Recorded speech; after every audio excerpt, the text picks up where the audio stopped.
Our today's lesson is from your textbook, which is Window to World Geography for Class 7. Page numbers are from page number 3 to page number 6. The chapter which we are going to cover in today's class is Earthquake and Volcanoes. Today's topic is Earthquake and Factors Affecting Earthquake. Resources which are required in today's class are textbook, atlas and loose sheet. Summary of the lesson. How earthquake occurs, what is focus and what is epicenter, how intensity of an earthquake can be measured, and what are the factors that affect the intensity of an earthquake. Quote of the day: empathy is really important only when our clever brain and our human heart work together in harmony. We can achieve our full potential. By Jane Goodall. In this video, you will be able to revise the following topics from OSP Round 1. First topic is, what is an earthquake and the causes leading to it? Our second topic is, name the instrument used to measure the intensity of an earthquake. And the last topic is, explain the factor that determines the intensity of an earthquake. These are some keywords which will help you to understand your lesson better. Our first word is seismic, which means relating to earthquake or other vibrations of the earth and its crust.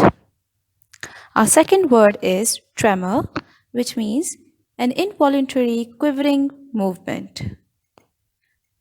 Third word is tremendous, which means very urgent in amount, scale, or in intensity. Our fourth and the last word is sparsely, which means in a very thinly manner, in small numbers. Earthquake. You must be familiar with the term of an earthquake, or you may have also experienced it. Now the question is, what happens when earthquake occurs? When an earthquake occurs, we face or we experience the shaking, rolling, or sudden shocks on Earth's surface.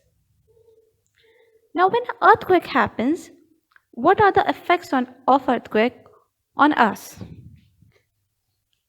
These earthquakes can result in casualties, and also they can result in the collapse of infrastructure like our buildings, roads, bridges. Now, have you ever wondered how this happened and what is the reason behind the earthquakes? So in today's video, we will be discussing about how earthquake happens and what are the reasons behind it and what are the effects of earthquake on people like us. Let's start our class for today. For that, you have to open your book and go to page number 3 and 4. Our first topic is, what is an earthquake? Let's start our class. Before moving toward how earthquake occurs, let's see what is an earthquake. An earthquake is the shaking of surface of the earth resulting from a sudden release of energy in the earth crust in a form of seismic waves. This sudden release of stored energy results in devastating earthquake. As you can see it in the picture, how the waves are moving from the epicenter. This results in the vibration and the moving of the earth's surface. Earthquakes are also known as tremblers. Now let's see how earthquake occurs. It occurs most frequently at tectonic plate boundaries or fault line. Earthquakes occur by sudden release of pent-up energy in the earth upper mantle. Now look at the diagram. The point at which earthquake takes place is known as focus. You can see the red dot in the diagram. This point is known as focus. It is the main point or the starting point of the earthquake. This focus can be deep inside the crustal plate or near the earth's surface. It depends or it varies. The vibration radiates from the focus in all directions are known as seismic waves. They usually move away from the focus and spread throughout. Now, move toward the epicenter. The place on the Earth's surface directly above the focus is known as the epicenter. Now we can measure the intensity of an earthquake by an instrument known as seismograph. What is a seismograph? Seismograph is an instrument used to measure the intensity of an earthquake. A seismograph consists of a pendulum mounted on a supporter's base, as you can see it in the diagram. The pendulum in turn is connected to a recorder such as an ink pen.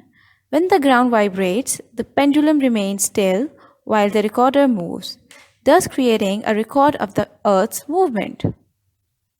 Seismograph tracing of vibration is done by the rotating of paper drum, as you can see it in the diagram that how the paper drum is rotating.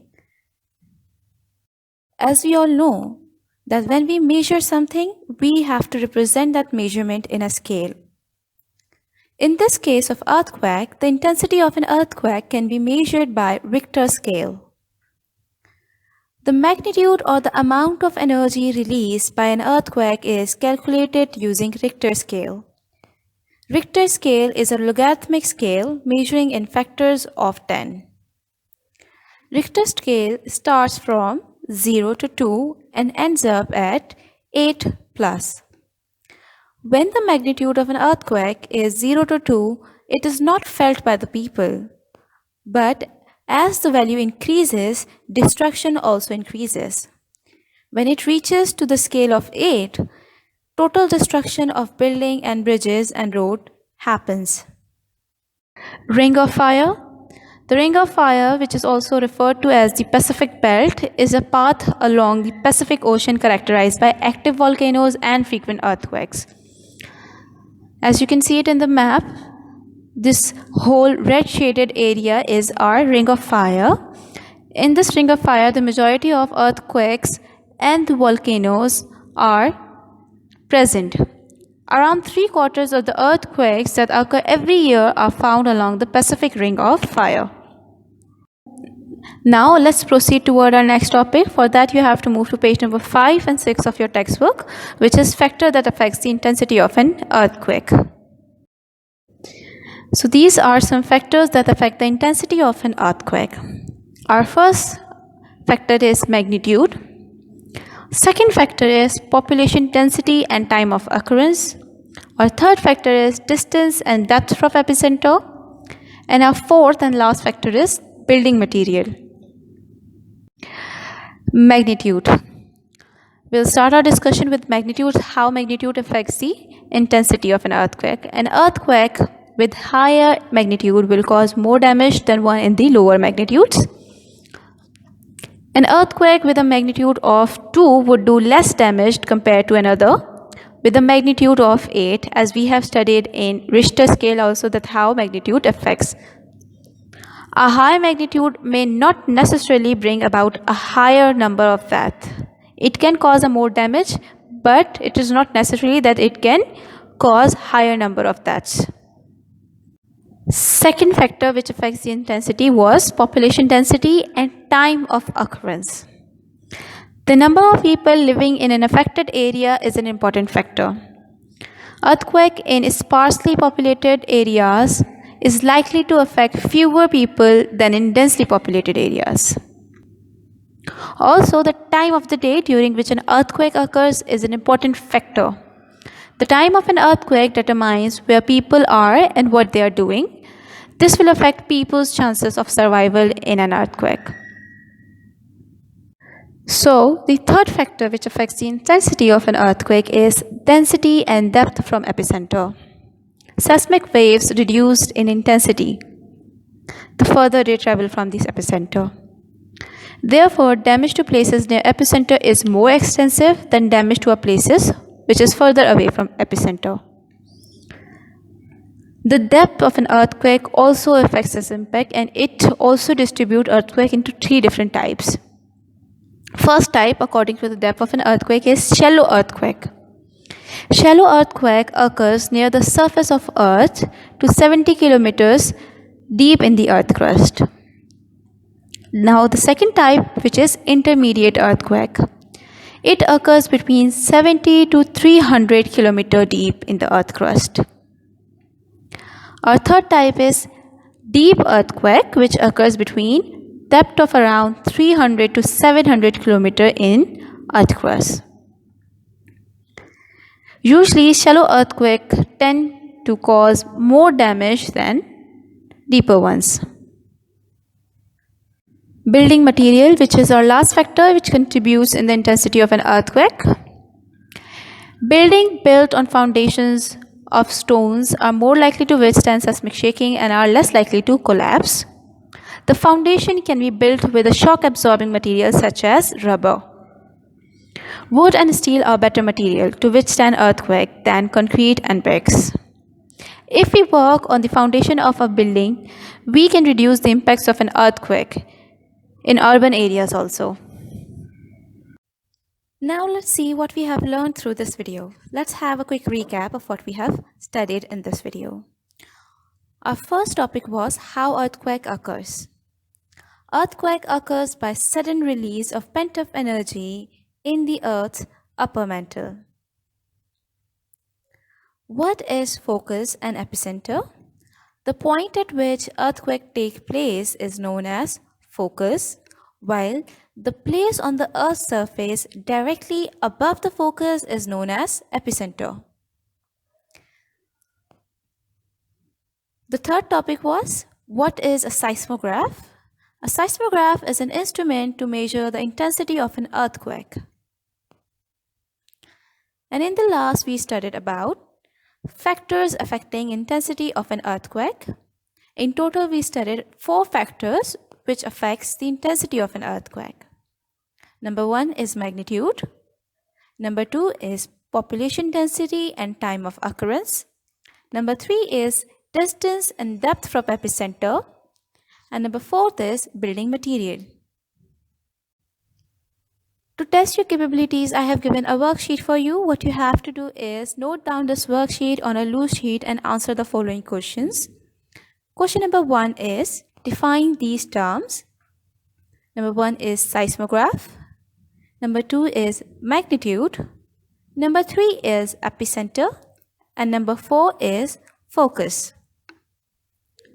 Question number 2 is, list down the factors that affect the intensity of an earthquake.